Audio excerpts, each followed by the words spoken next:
With Thanksgiving just 2 days away, I want to take the time this week to reflect on what we can be thankful for this year, especially as it relates to legislation passed in 2024, shifts in political patterns after the election, and some characteristics of California overall. I'm your host, Tess Abraham, and join me for this Thanksgiving episode of the California Conversation.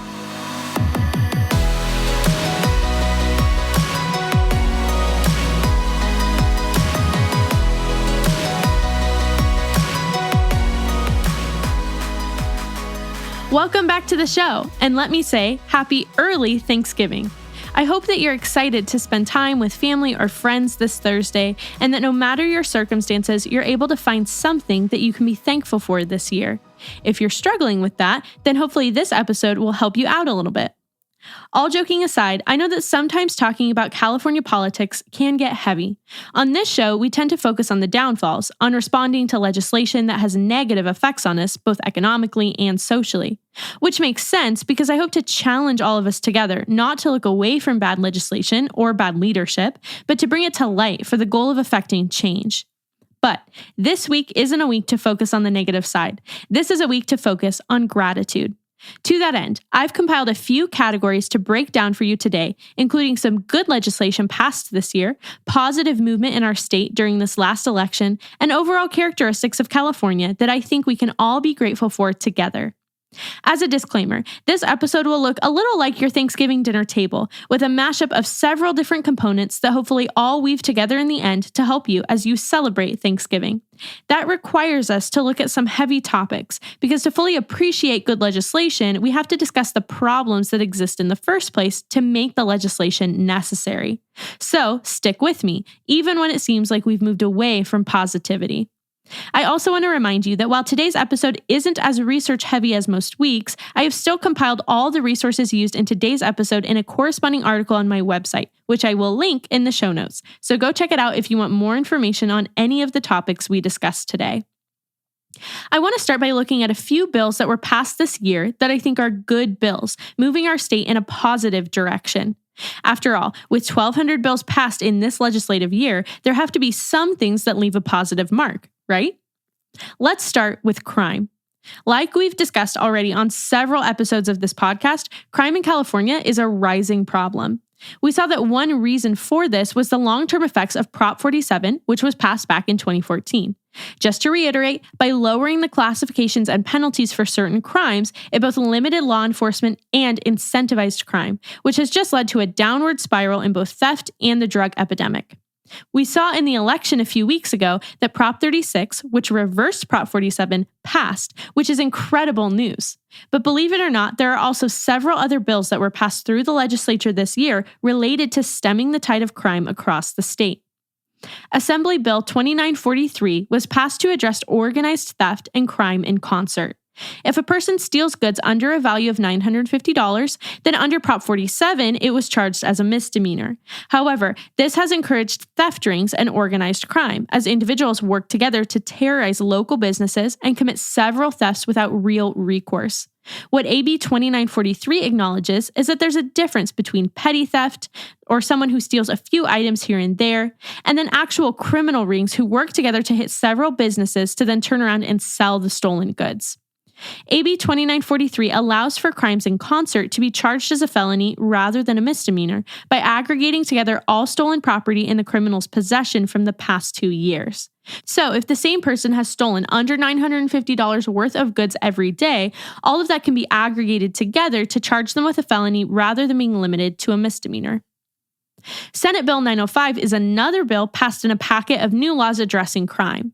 This bill aimed to address a gap in existing law by adding a provision to the penal code that makes unlawful entry of a vehicle a crime that can be punished by up to 3 years in state prison, as well as criminalize theft of property in conjunction with vehicle burglary with the same ability to aggregate all stolen property from the past 2 years. This bill is so important because there's been a sharp increase in vehicle burglaries and theft of vehicle parts in California. A study conducted by MarketWatch revealed that California had the most car thefts of any state in the nation in 2023. And not only was it the state with the most thefts, but it doubled the thefts of its runner-up state, Texas. Can you believe that? It's one thing to come in first place. It's another thing to completely lap the competition. Unfortunately, this is a terrible competition to come in first place for.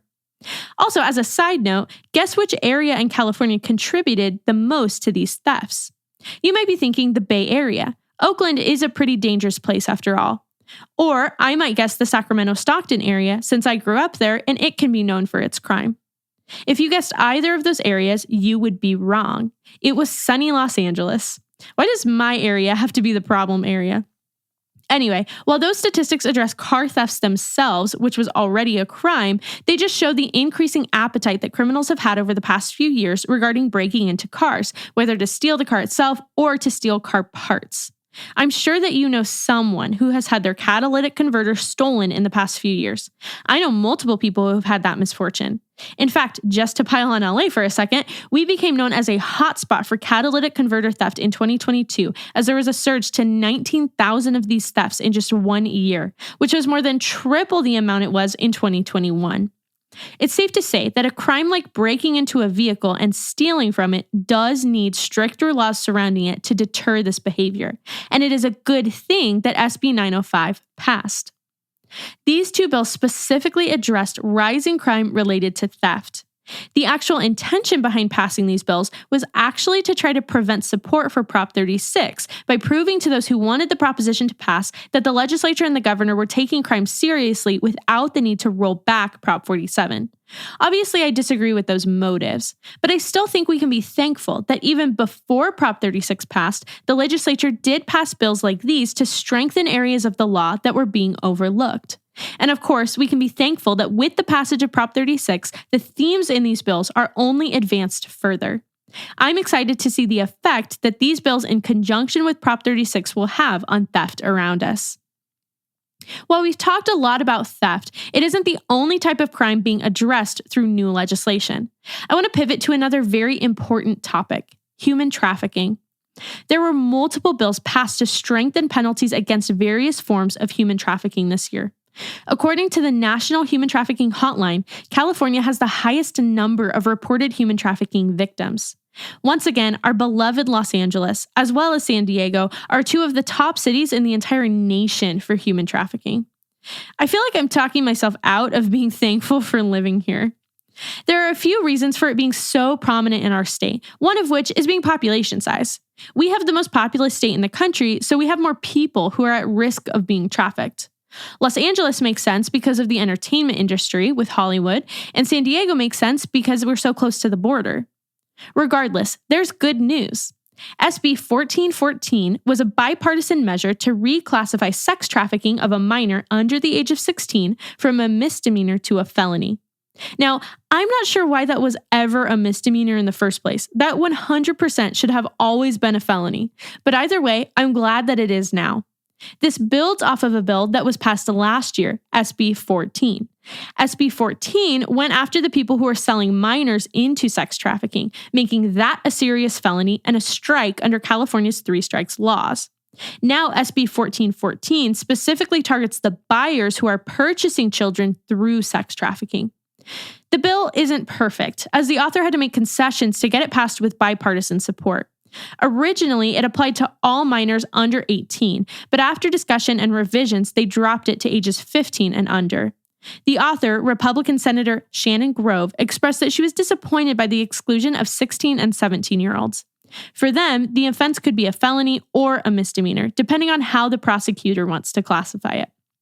The opposition, who argued for removing these ages from the bill, argued that it won't address the root causes of human trafficking, but it will just increase the prison population. Yet, I still think anyone who's committing this crime needs to be prosecuted for it and put in prison, even while the state works on further efforts to stop human trafficking at the source. It is so sad that sex trafficking, especially trafficking of minors, is so pervasive in our state.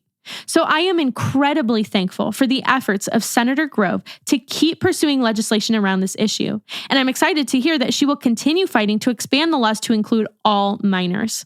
I'm hoping that building up good legislation like these bills will have a real effect on saving the lives of children who are enduring the most horrific experience a person could ever put them through. There's one more topic I want to discuss in the realm of crime and enforcement: the drug epidemic. The amount of drug trafficking and overdose deaths that we have seen in just the past 2 or 3 years is harrowing. Drug addiction is so powerful and completely destructive to the lives of those who get involved in it. It's also a unique challenge because while I firmly believe in personal responsibility and the power of the choices that you make, once someone is addicted to a drug like OxyContin or fentanyl, these substances literally change their neurology to make them dependent on the drugs. In a way, because of how these drugs change the chemistry of your brain, after enough use, they take away an individual's choice whether to use or not. According to a study on the neurobiology of opioid dependence, drugs like heroin, oxy, or fentanyl bind to receptors in the brain.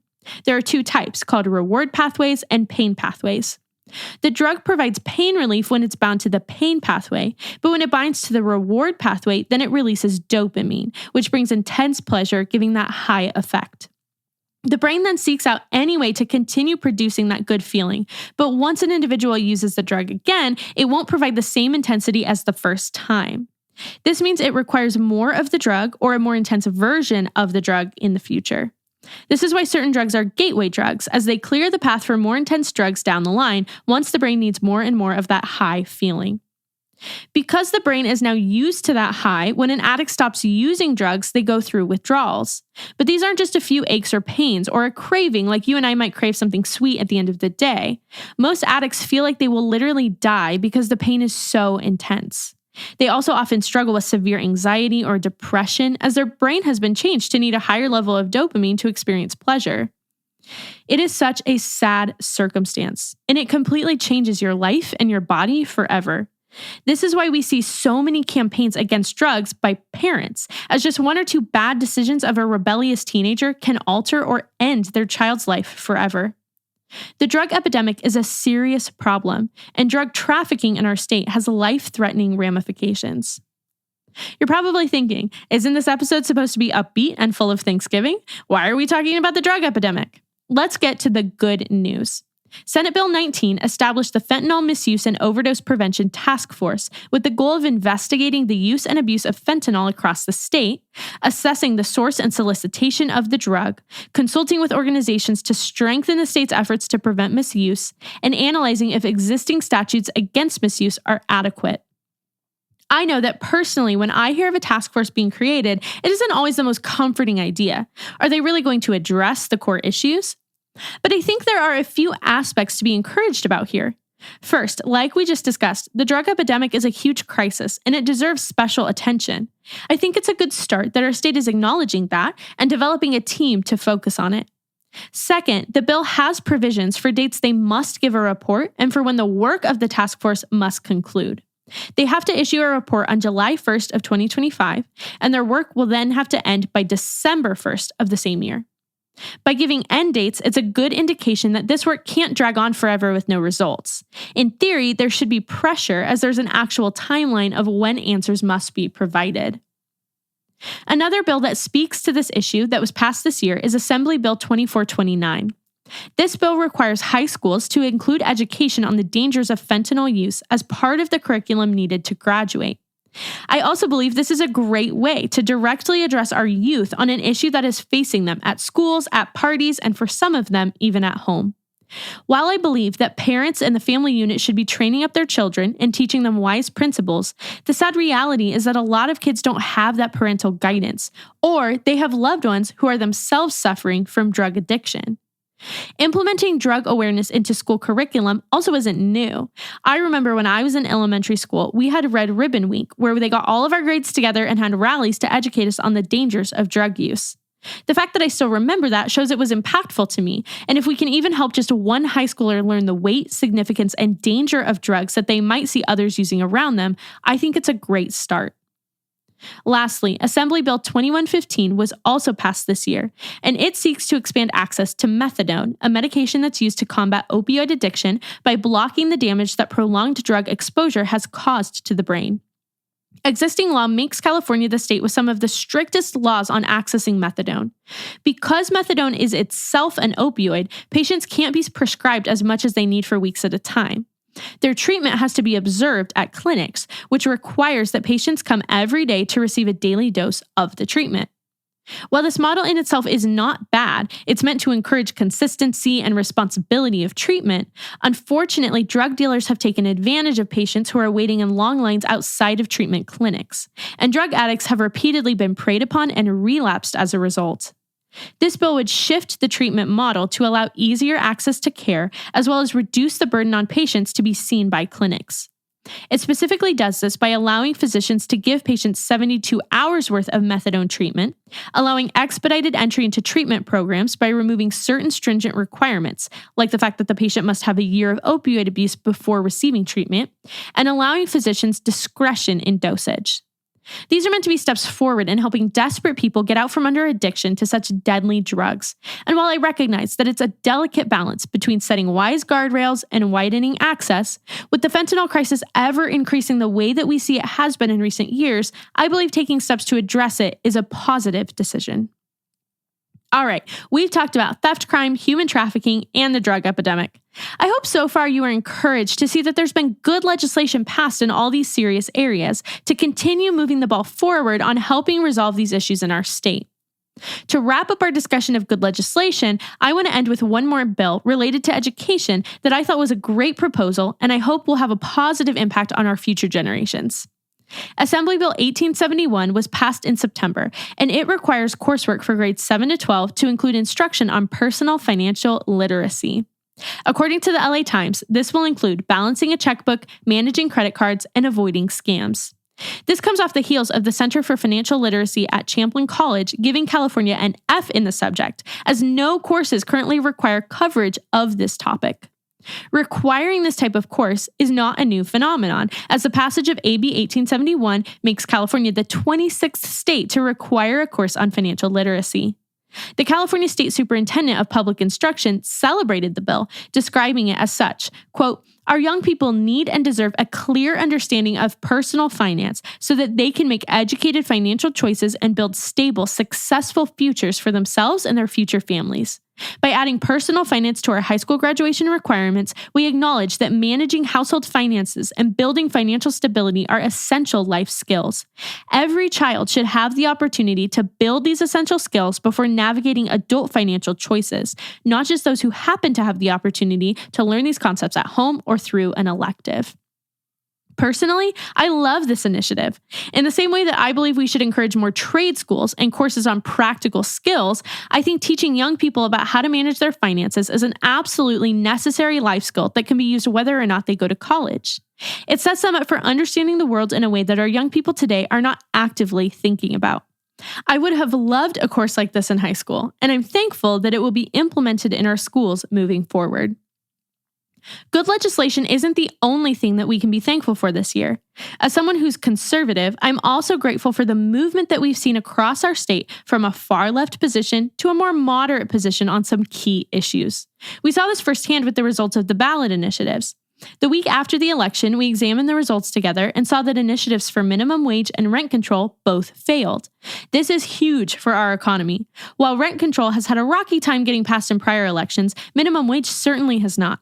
Since 1996, there have been 28 ballot propositions to increase the minimum wage. Only 2 of these measures have ever been rejected, with voters passing 26 minimum wage raising initiatives. The rejection of this election's Prop 32 is just the 3rd minimum wage initiative to ever fail. Antonio Villaraigosa, former mayor of Los Angeles, looked at the moderate swing in some of the results and commented, quote, "Are we really listening to our people, or are we spending all of our time telling them what they ought to do?" Assembly Republican leader James Gallagher also responded by saying, quote, "It's a new day in California. The shift is beginning." He may not be wrong, especially when you take into consideration the shift seen in California in terms of the presidential race. Did California still go to Democratic nominee Kamala Harris? Yes. But did you know that nearly every county in California shifted Republican this election? I'm looking at a map put out by the San Francisco Chronicle showing shift by county, and it has red arrows for a shift to the right and blue arrows for a shift to the left. I see one blue arrow on the map. The state overall shifted 4 points to the Republican Party. That is wild. This matters a lot. For everyone I'm hearing complain about the fact that California's electoral votes didn't switch parties, I just want us to stop for a second and remember that change is slow, but change is moving in a more moderate, even conservative direction. Take Fresno County as a prime example. Fresno County has not swung Republican since 2004. In 2020, Joe Biden won Fresno County by 8 points. In 2024, Trump won the county by 6 points. Do you realize what a massive swing that is? That means he was up from 2020 by 14 points, and that he won a county that hadn't voted in the majority for his party in 20 years. Do I believe that California is suddenly conservative? Absolutely not. We have a long way to go. After all, there is still a supermajority in the legislature for the Democratic Party, and voters passed 2 massive bond initiatives, as well as a constitutional amendment destroying the definition of marriage.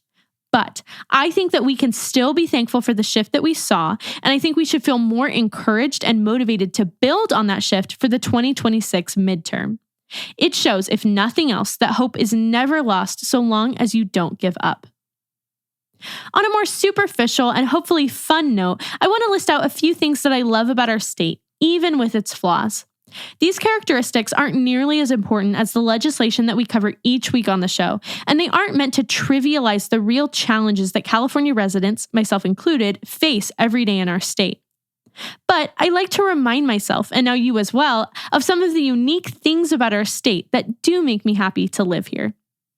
First, weather. We have incredible weather. The day I'm recording this episode, the high was 75 degrees and sunny. There aren't many places that are seeing perfect weather into late November. We're looking at some upcoming rain, so maybe by the time this episode is released, it won't be sunny. But the fact that I have been able to enjoy beautiful fall weather up until now is a gift that I love to enjoy here. Second, food. We have incredible food. California is known first and foremost for its agriculture, as our state is the powerhouse of the country when it comes to produce. But even more than agriculture, we also have an incredible international influence on our cuisine all across the state. After all, what other state has street tacos, Little Italy, Fisherman's Wharf, In-N-Out, Korean barbecue, xiaolongbao, and killer avocado toast? Third, diversity. California is considered the most diverse state in the nation. No one racial or ethnic group dominates the majority, and we're home to immigrant communities from over 60 countries. Our voter guide is translated into 40 different languages. I think that is what makes our state so unique and brings different cultures to our communities. That's also a contributing factor as to why there is such a range of cuisines as we just discussed. It's a true melting pot of people from all around the world, and it embodies the hope and ambitions that America offers to those in other countries. It's unfortunate that diversity has been used as a weapon by some. Do I agree with illegal immigration? No. Do I believe that you should value and cherish American culture when you come to live here? Absolutely. Do I think that there should be discrimination in policies to favor racial minorities for the sake of diversity in and of itself? No.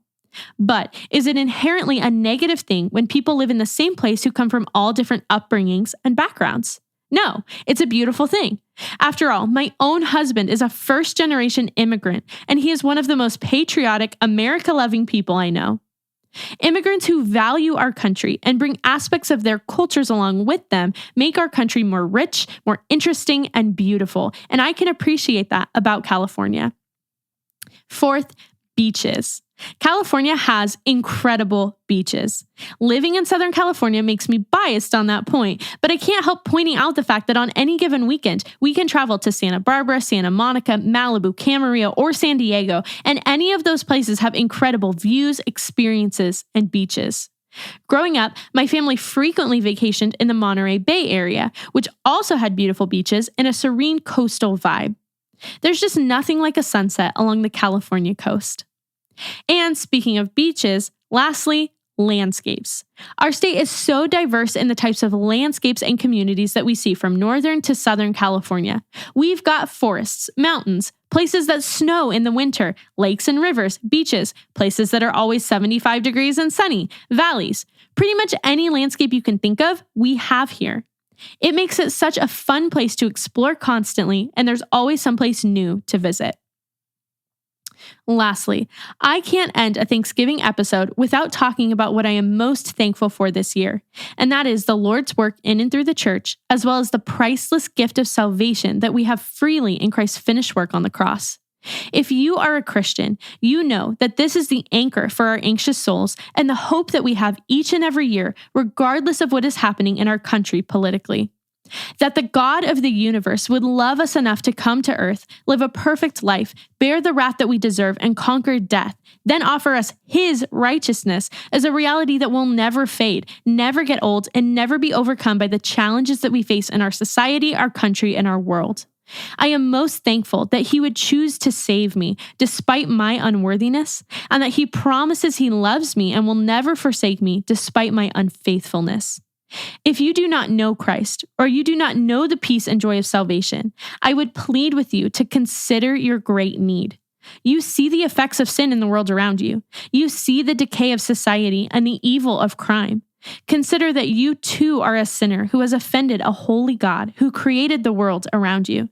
You are in great need of salvation, but salvation cannot be earned by fallen humanity. There's nothing that you could do to be good enough in the eyes of a perfect God. Salvation is only found in the sacrifice of Christ, who was a real person, although still fully God, who lived a perfect life and died to cover our sin. The only way his righteousness can cover you is if you recognize your need today and surrender your life to him. I would encourage you to talk to someone who does know Christ, or to start by reading the Gospel of Mark. In Christ, you will find that wherever you live, whatever the circumstances, you can always be thankful for the unending grace, peace, and purpose there is in knowing the one true God. Thank you so much for listening to today's episode. I hope it was encouraging to you as you prepare to celebrate Thanksgiving this week. If you're enjoying this podcast, please subscribe today and pass it along to your friends, family, and fellow Californians. You can follow me on social media at It's Tess Abraham, and you can find out more about the podcast at thecaliforniaconversation.com. Have a very happy Thanksgiving, and I'll see you back here next week for another episode of The California Conversation.